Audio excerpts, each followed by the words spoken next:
I'm doing pretty good. I'm excited for our first experimental Q&A episode. Yeah, we'll just have to see how it goes, and hopefully it'll encourage people to ask questions. Absolutely. Well, do you just want to jump into? We've got a whopping 4 questions here. So, yeah, go ahead and give me the questions. Yeah, for the sake of time, we better go ahead and get right into it. So, question number 1 is referencing episode 37, and it's by Robert, and he wants you to go into detail about the meaning of Acts 2, verse 4, quote, "And they were all filled with the Holy Spirit." He wants to know, who is the speaker referencing when it says, "and they were all filled"? Could this be a reference to only the 12 apostles? Also, were they speaking in tongues?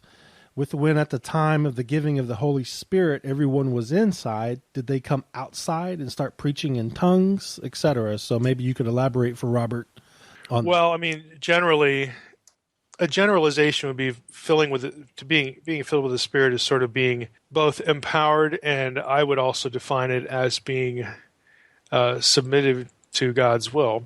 Now, in the context of Acts 2, I think the first of those is really more of what's in view. I don't see any exegetical justification for restricting the description there, the language, to just the 12. I mean, the 120 are first mentioned in Acts 1:15. And if you read that number included the 11 because they were meeting to replace Judas, and then they selected Judas's replacement from among the others there, the 120, using the criteria that we talked about in the previous episode in Acts 1:21 and 22, and so Acts 1 ends with the 120 present in the scene, and of course the 12, the newly reconstituted 12, are among them. And then it jumps right into Acts 2. It says they were all together in one place. So that's all you get. You don't get any further indication of the 12 being singled out either by some descriptive language or any listing. And so I don't think we have any reason to suspect that it was only the 12 that are empowered with the Spirit, again, to speak these languages. So, and if you think about the logistics of it, I mean, you're going to need more than one person speaking a given language to really penetrate or infiltrate the masses at Pentecost. I mean, the result of it is 3,000 people embracing the message of Jesus as Messiah. And, if you're going to, obviously that's going to be a fraction of the people that are there. And so how do you do that with only 12 people? I think the more logical reading, and certainly there's nothing in the text that violates this or impedes it, is that all of them were empowered by the Spirit to do this. So that's how I would address the first part of that. The whole thing about coming outside, if people aren't familiar with the text, let me just read the first few verses of Acts 2. It says, "When the day of Pentecost arrived, they were all together in one place, and suddenly there came from heaven a sound like a mighty rushing wind, and it filled the entire house where they were sitting. And divided tongues of fire appeared on them and rested on each of them," so on and so forth. And then it goes into the description of other people hearing them speak in their own language. So the assumption would have to be, I would think, that when the Spirit event happened, they would have gone outside. And again, this would have been the evidence of what the whole point of the Spirit's coming was, again, to impart the message of the Messiah to these various people groups that are mentioned there in Acts chapter 2. So there would be no need for them to be talking another language among each other because they're already believers. And so again, the implication is that they leave the house and then they go and start talking to people. Biblical scenes of events frequently do not give point by point or point to point detail. In fact, I think you'd be hard pressed to find one that really, really does. Even itineraries, like for Old Testament Israel, if you compare, for instance, Numbers 33, which is the itinerary of going from Egypt, to Sinai and so on and so forth. There are differences between that itinerary and some of the other things you read in other parts of the Torah. And so a lot of these things, I think, basically all such descriptions of events like this are selective. and I can only say personally, having written fiction, again, that's my only analogy for this. Having written that sort of detail, again, he stood up, he turned left, he looked at the person, 3 feet from the door. That kind of level of detail is not necessary for creating or recreating an event or a scene. And so I think that's typically what we get throughout the Bible, not just the Book of Acts. We get enough detail that the person reading or the person hearing, their brain can sort of mentally piece together the scene in what's happening. They have enough deal to picture what's going on. And so that would be the way I approach that question in Acts chapter 2, or those questions in Acts chapter 2. Okay. Our second question is by Jacob. He would like to hear your thoughts on the identity of, in 2 Thessalonians, he who now restrains is mentioned. Mm-hmm. So he would like to know, is that the Holy Spirit, the church? Who is that? Well, basically it depends on who you read. I mean, some people will say the Spirit, some people will say the church, usually to try to argue for some sort of rapturing thing. Michael is another candidate that you'll pick up, especially in academic literature. You'll see some reasonably decent defenses of Michael in that role. I don't think it's actually any of those things. I think it's something else. So we'll go with the something else option at the end of that question. I think the restrainer is God, and he's holding back final judgment, or in other words, the eschatological day of the Lord, so that the fullness of the Gentiles will be brought in. In other words, so that the final tally, as it were, of Yahweh's children, God's children from among the nations are gathered, paving the way for the judgment of those nations in the day of the Lord. Because the day of the Lord, again, it's two-sided. It's a time of judgment for the wicked, and it's a time of vindication, for the righteous, that you did the wise thing by putting your faith in Yahweh and following Him. So I think, again, it's God. He's holding back he's holding back the judgment. Again, the final judgment, the final reclamation of the nations in judgment to usher in a global Eden where all the earth now belongs to God. So that's getting held back until, again, this fullness of the Gentiles comes in. Now, you'd ask, well, where in the world do you get that?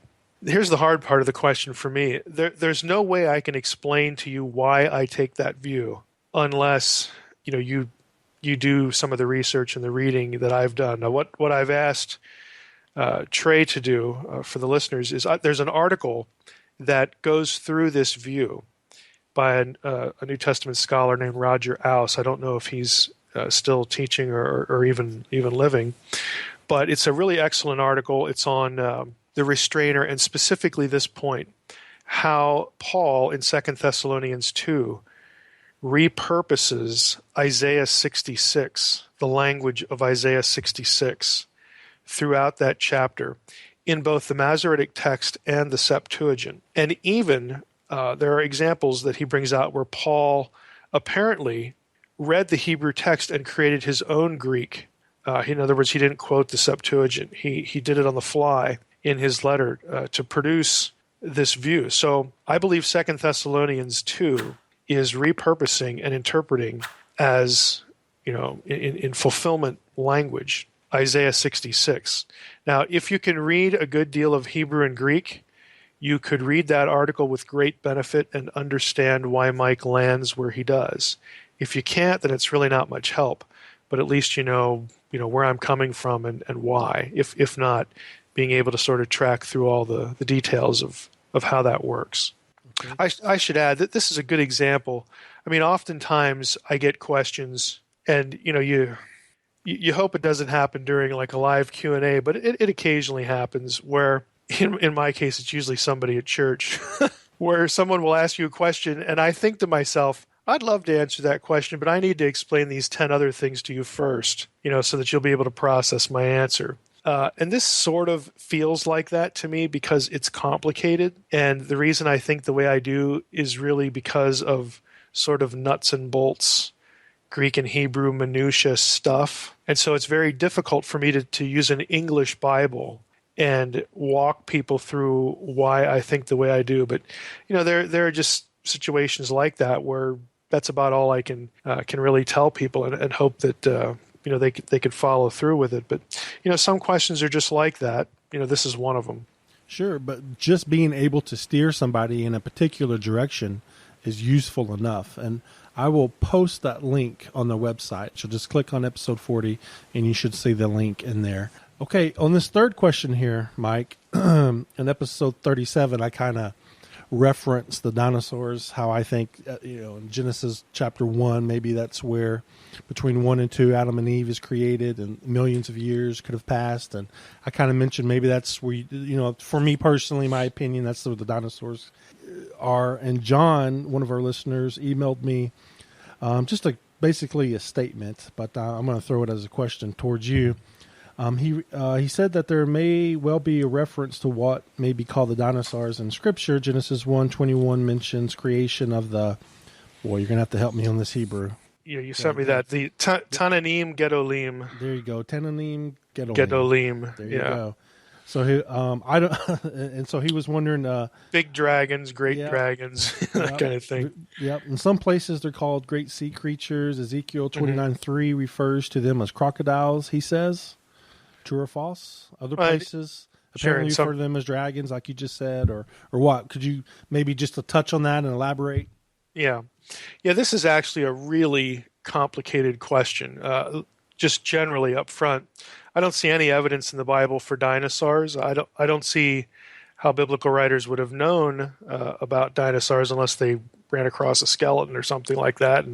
But again, how would they process that? They'd probably call it a dragon. I don't see any evidence for living dinosaurs during the biblical period or anything like that. So having said that, I don't think the biblical material really pertains to what we would think of as dinosaurs at all anyway. And here's why it gets really complicated.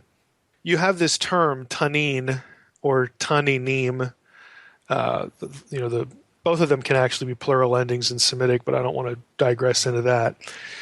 These things, these creatures, we'll just call them, are mentioned in connection with several themes in the Old Testament.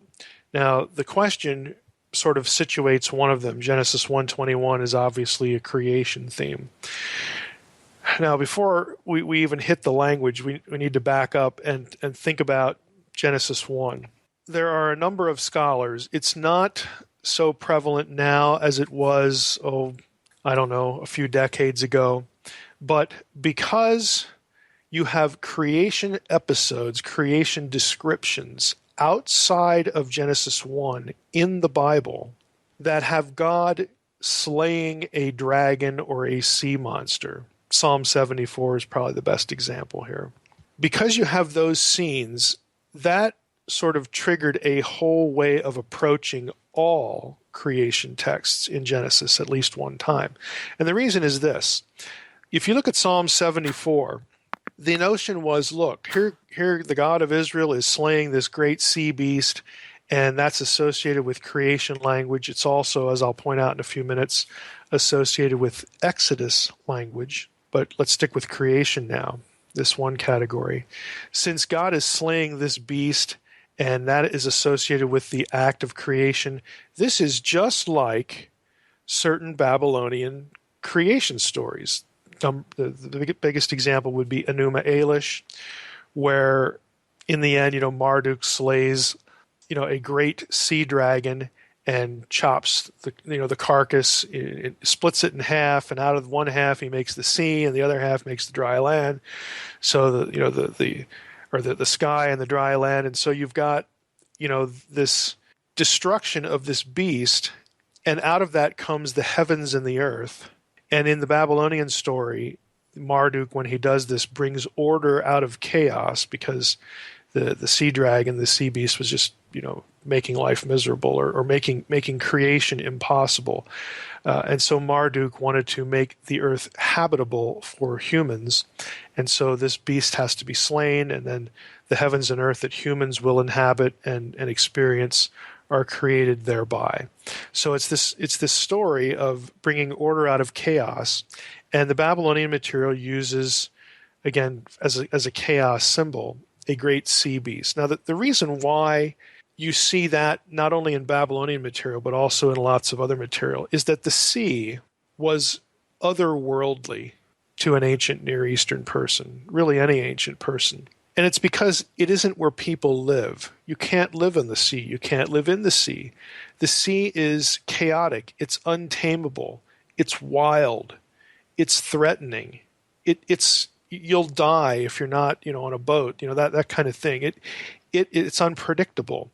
The sea was an otherworldly place. You'll actually get like Egyptian texts that talk about smaller bodies of water on the periphery of their boundaries, and the Egyptians will actually refer to bodies of water like the sea, which is the end, or they'll equate the sea with the afterlife or the netherworld, because it to them it spoke of unpredictability and death, and humans can't live there, that kind of thing. So it was just an otherworldly place. Now, when you're out on the sea in a boat and you see big animals in it, whether they're whales or sharks or whatever it is, you tend to associate those things, these huge creatures that, again, don't live on land. They're not things you normally see, but they live in this otherworldly place.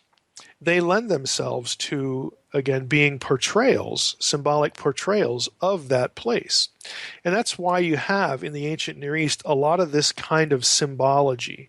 Great sea creatures that represent chaos and death and disorder and all this kind of stuff.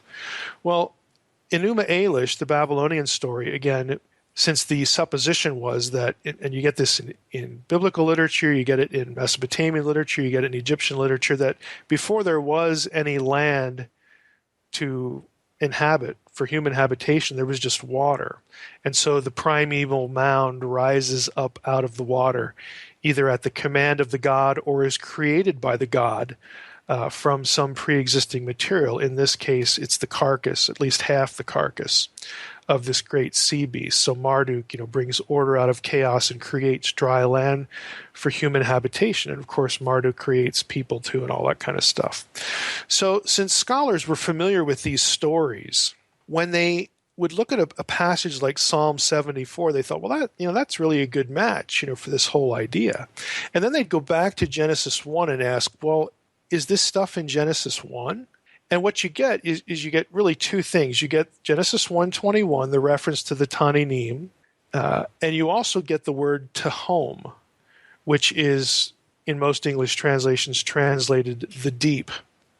Now, Tehom, again, a few decades ago, this was accepted as a coherent argument. It's not so much now, and I'll explain why. But Tehom was thought to be the Hebrew equivalent of Tiamat, which was the name of the sea dragon in the Babylonian Enuma Elish story. And so the supposition was Tehom and Tananim. There's no battle going on in Genesis 1, and so what the writer of Genesis 1 is trying to convey is that when the God of Israel, who's the real creator, started doing his thing, these forces were already held in check. There was no need for a battle. They were submissive and bound. And so it was a theological polemic. It was a theological slant to how the Israelite, viewed creation, that our God doesn't even need to have this fight. Now, of course, that doesn't work in Psalm 74, but again, this was the thinking. Now, nowadays, what you have is in Psalm 74, the reference to Leviathan there. And you also get Leviathan referred to in Psalm 74. Let me just go to the passage, or find the passage here and read it for people. Psalm 74, beginning in verse 12, the psalmist says, "Yet God, my King, is from of old, working salvation in the midst of the earth. You divided the sea by your might. You broke the heads of the sea monsters." And there's our word Tananim. On or in the waters. You crushed the heads of Leviathan. You gave him as food for the creatures of the wilderness. Now that's odd. I thought we were in the sea. Now we're in the wilderness all of a sudden. Because in verse 14, it's going to transition to Exodus language, and then it's going to go back to creation language. You get to verse 16, we're establishing the heavenly lights and the sun, fixing the boundaries of the earth. Again, this is language right out of Genesis 1. So there's something going on there. But to get back to the point, people looked at this and thought, well, Leviathan, that doesn't look anything like Tehom. It doesn't look like anything like Tiamat. And, what's going on here? Well, in 1929, the Ugaritic material was discovered. Okay? Again, prior to that discovery, everything was sort of Babylonian-oriented when it came to Genesis, at least in the academic world. And it took a little while for Ugaritic material to get translated and sort of become, a scholarly focus. But the point is that nowadays, people look at Psalm 74 and they don't see the Babylonian story. They see the Ugaritic story. Because in the Ugaritic story, you have the same terms. You have Tanun or Tanunah. Again, it's the same thing as the Tanunim. And you also have Lotan or Liu Yatan, which is the same thing as Leviathan in the Hebrew Bible. And that story, the Ugaritic story, is not about the creation of the world. It's about who is supreme in the divine council. And in the Babylonian story, you read through that the Baal cycle, Baal eventually emerges as the top dog, the vice regent, still under El's authority, but he becomes the chosen co-ruler among all the other gods, and he does so by defeating Litanu, winning this battle. And so since the terminology is so close, scholars looked at it and thought, well, this is such a close match. It's got to be this instead of the Babylonian stuff. And then they took that back to Genesis 1 and said, this is probably not, aimed at the Babylonians. It's probably, again, a reference to, in this case, Canaanite religion, the Baal stuff, that again, Tehom. There's actually a Ugaritic word for that means the recesses of the deep, just like our English translations of Tehom would have, the deep. So that made sense. But it was also the place where, again, these sea creatures lived. And since the sea creatures, Tananim, is sort of used as an equivalent to Leviathan in Psalm 74, the idea was that, hey, Genesis 1 is really describing Leviathan, Litanu, already subdued by the God of Israel. And so the focus of the comparison changed in that respect. So that was a long way of explaining how an ancient Near Eastern person would look at this. They're not seeing dinosaurs like you and I would think of them. This is about chaos language and chaos symbology that is drawn from the otherworldly place known as the sea or the ocean.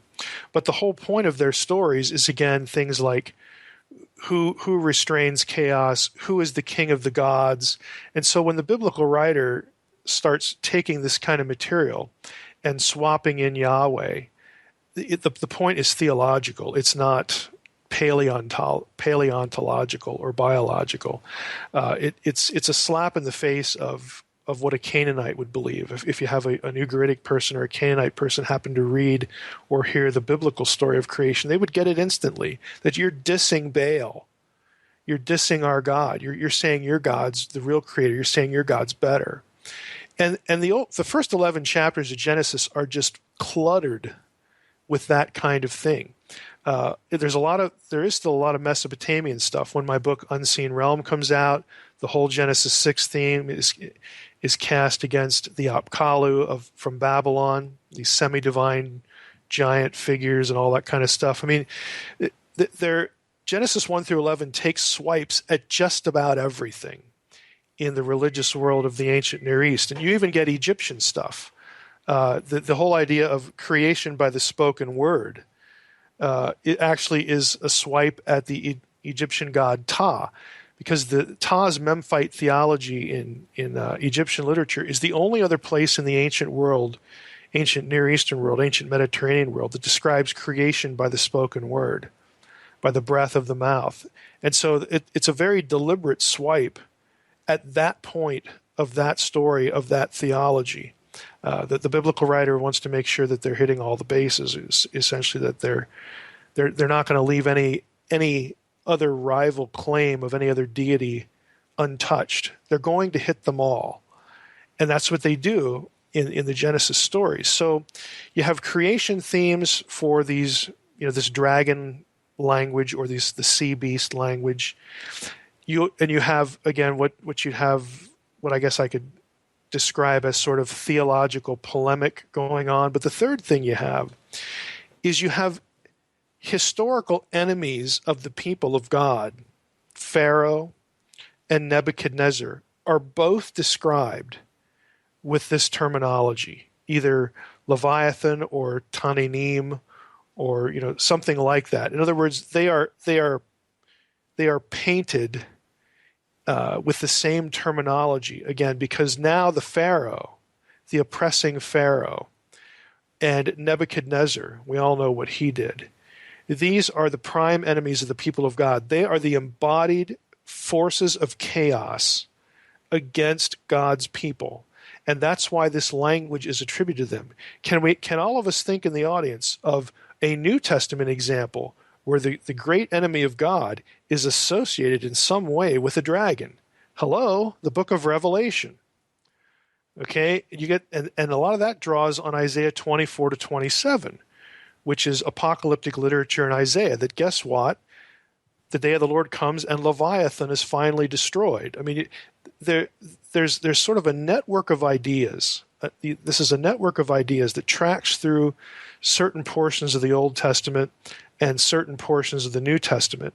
And so if you're asking me, and of course you are, that is how I view all of this such language, because it's bigger than the Bible itself. You will find this sort of thing in religious texts, in mythologies across the ancient world, and I don't think coincidentally, they're drawn from sort of the same bag of tricks. It's the sea and the creatures in the sea because, again, that's just a horrifying, terrifying place.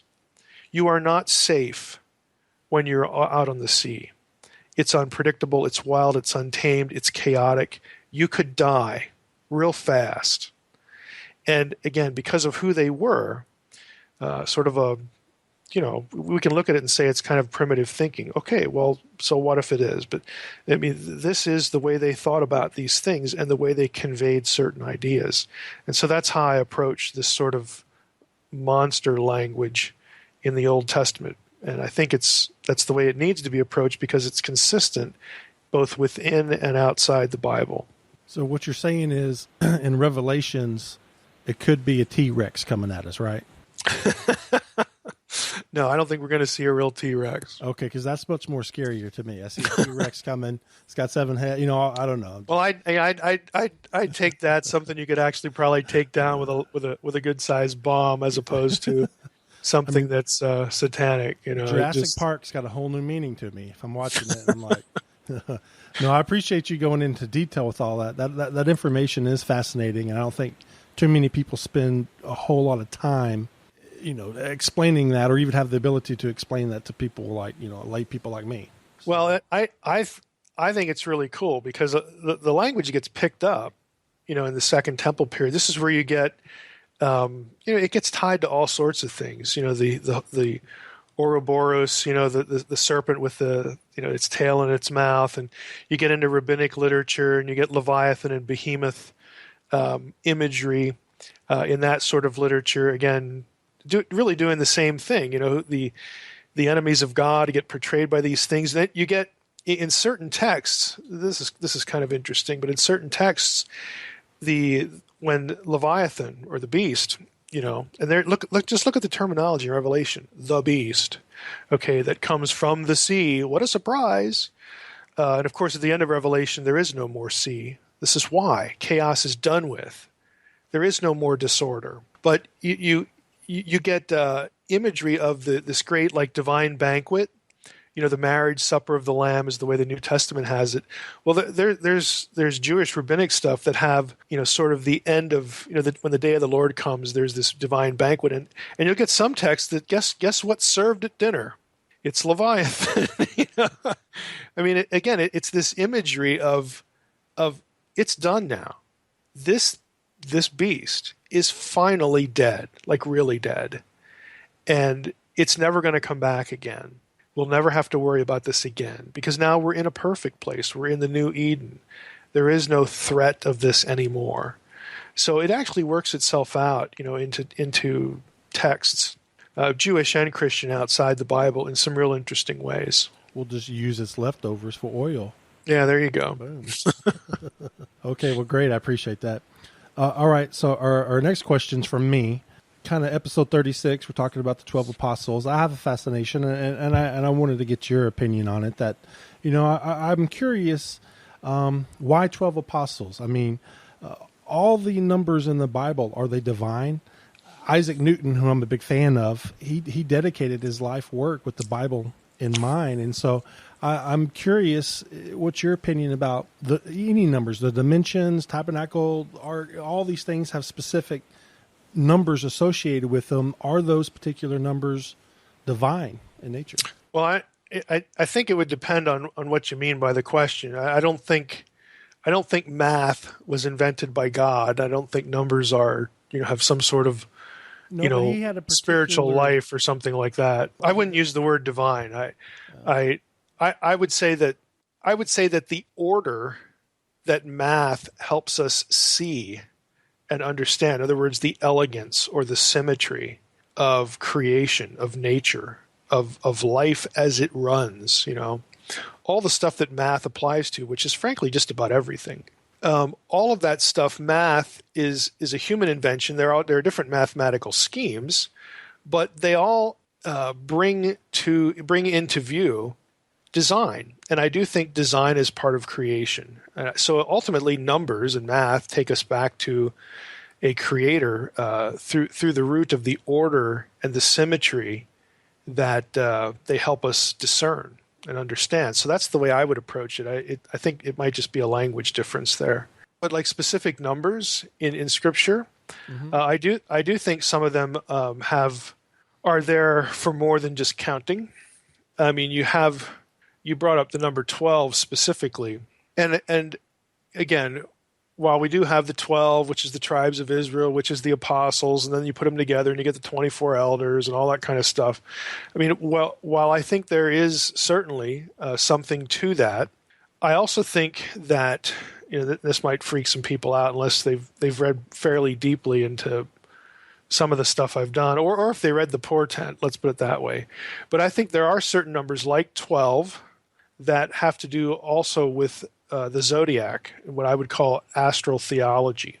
And I don't mean astrology like Miss Cleo, like who am I going to marry, how much money am I going to make, and all that kind of nonsense. The assumption in the ancient world among Jews, this is why you find zodiac mosaics in Jewish synagogues. Well, were they apostates? Well, no, they're not. But their belief was that, hey, we read Genesis, and it says that God made the stars and he made the heavenly celestial objects, and they're for times and seasons. And this is language right out of Genesis. So they're put there by God, and God's in control of them.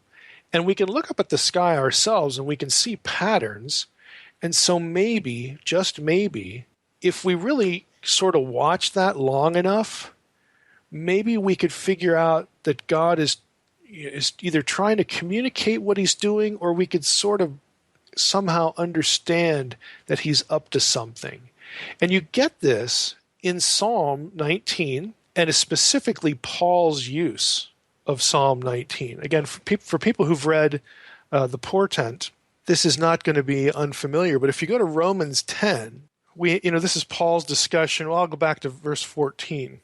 Paul is talking about, the Jews and the Gentiles and all this stuff and the Messiah. And he says in verse 14, how then will they call on him in whom they have not believed? And how are they to believe in him of whom they have never heard?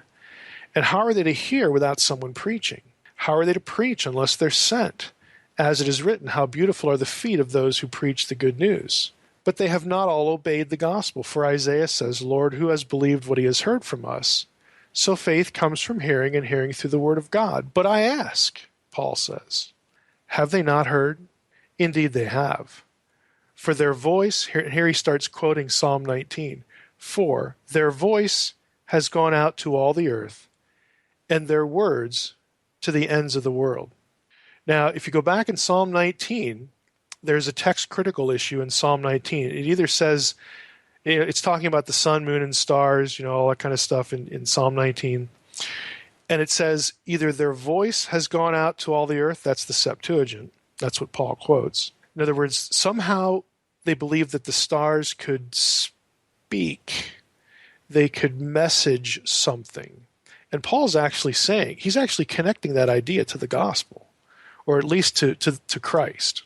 The Masoretic text says their line has gone out to all the earth. And that's a reference to the ecliptic, of course, which is the path that the constellations follow, the constellations of the zodiac. So I use that for an illustration to say that there was this idea that God could communicate things through the heavens. Again, this isn't astrology as we think of it, because it's scholars refer to it as astral theology or astral prophecy. It's a known genre much later in the Greco-Roman world, and a lot of people, I shouldn't say a lot of people, some people think that Revelation is largely an astral theological book, and I think there's something to that. I wouldn't go as far as some others, and I don't think that Paul is saying that you could look at the constellations and sort of get the Romans road out of it. What I think Paul is actually alluding to here is what we read in Revelation 12. Now, I can't prove that, but that's my suspicion. I think that the tradition we have preserved in Revelation 12 about, and I actually take when John says, "I looked up at the heavens and saw," I think he's serious. I think John is reporting in Revelation 12 what the Magi saw in the sky at the time of the Messiah's birth. And I think Paul picks up on that. And so the point is that people could have known that a divine king had arrived. And it just so happened that if you do the math, here we are back to math, if you do the math, you can arrive at a specific date that I think, again, not coincidentally, coincides with Rosh Hashanah, which is the day of the inauguration of every new Israelite king. And it also coincides with Jewish tradition about Noah and the timing of the flood. And we all, we go back to Genesis 6 and let's have a party there. I mean, there's all these things, again, that are converging in the birth of the Messiah. Now, I don't do much of that in my upcoming book, Unseen Realm. This is stuff for book 2. Again, for the audience, I'm not lying when I say I have a whole other book, just sort of waiting to get written. The myth book, I know, is packed with a lot of stuff, but that is the first installment. There's a lot that is left over. And I do a little bit of this in the portent. Again, I fictionalize some of this content in the portent as well. But those are sort of all teasers, or all sort of dropping this and that to get back to the question. I think that really, yes, that some numbers in Scripture do telegraph these sorts of ideas. And this is a little bit beyond your normal gematria. If you're familiar with gematria, that's when certain languages, the letters of the alphabet corresponded to numbers.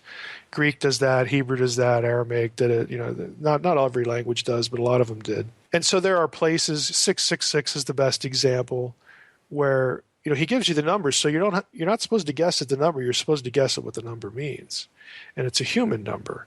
Well, no kidding, but that's actually a hint as to how to think about it. It's gematria. That number means something. And not only does it mean something in terms of the letters that the numbers form, but that has to be framed within a certain wider context, which is what a lot of people don't do when they interpret 666 and other things in Revelation. The dove, when Jesus is baptized, that the Spirit descends on him, like a dove. Well, there is no Old Testament passage that has that sort of imagery. You go back to Genesis 1, the hovering. It's not a dove there. We actually don't have a bird named. But if you take the Greek word for dove and put it through the gematria mill, the sum total of those letters is, again, I don't think coincidentally, the same sum total as the letters alpha and omega. Again, I just don't think that's accidental. There's another one in John I don't want to bring up, with the 153 fish, because I use that in the portent. That would be a plot spoiler. But there are just things like this going on that transcend the text, and I do think there is a biblical numerology. I think a lot of what you'd pick up and read sort of is too imaginative. It just sort of takes the ball and runs with it all over the place. The way I think it should be approached is, can you situate what you think is going on here? Does it have exegetical foundation? And the thing I just gave you in Romans 10 does, because Paul is quoting Psalm 19. Okay, does it have exegetical foundation? And does it make sense within the wider ancient Near Eastern, ancient Mediterranean culture of the time? If you can situate, what you think you see in those two ways, then I think you might be onto something. So certain numbers do have, that sort of appeal. The number 40, I think, is artificial, and what I mean by that is, if you actually concord that, it's like everything in the Old Testament happens in 40s. Again, that is a little too coincidental for me. I think the point there is either a generational thing, or it's a literary way that people back then would have understood as completing a generation or completing a reign or something like that. There's this completion aspect to it because it just shows up everywhere. It has its own sort of broad associations because of where it's used. So some numbers, I think, certainly have, I guess I could say, divine telegraphing, because, again, under inspiration, they're being used to telegraph certain ideas. But in and of themselves, numbers, I don't think there's any divine quality about math or about numbers. I think it just depends on their usage. Interesting. Fascinating subject for me. It's really cool stuff. And again, some of this will be, Lord willing, if there's a book after Unseen Realm, then some of it will be into that, because I do find it really interesting. And certainly future fiction installments, it's something that I'm going to dip into, again, because it's quite fascinating. There's, and because, again, 666, my mind just goes back to, because if you're just doing gematria with 666, and we've all read this stuff.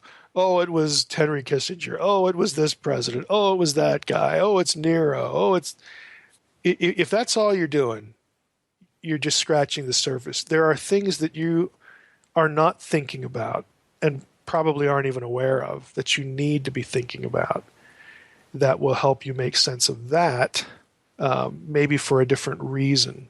But I don't want to get too far into that because there's a number of directions it could take. And again, I'm not gonna pretend I'm a prophet. I'm not a prophet. But there are things that I could see as possibilities there that I've not seen in print. Let's just put it that way. There are one or two that you could find in what I like to refer to as the fugitive literature. Again, this academic stuff that maybe 10 scholars in the world will ever find that article and read it, which is unfortunate. But there are just things going on there, or at least potentially going on there, that your popular prophecy writers, just put them away. Just put them away. That's probably one of the best pieces of advice I can give you. And if you want some leads, I'm more than happy to give them to you. But the popular stuff, just put it away. Well, all right. I think you did pretty good on 4 questions.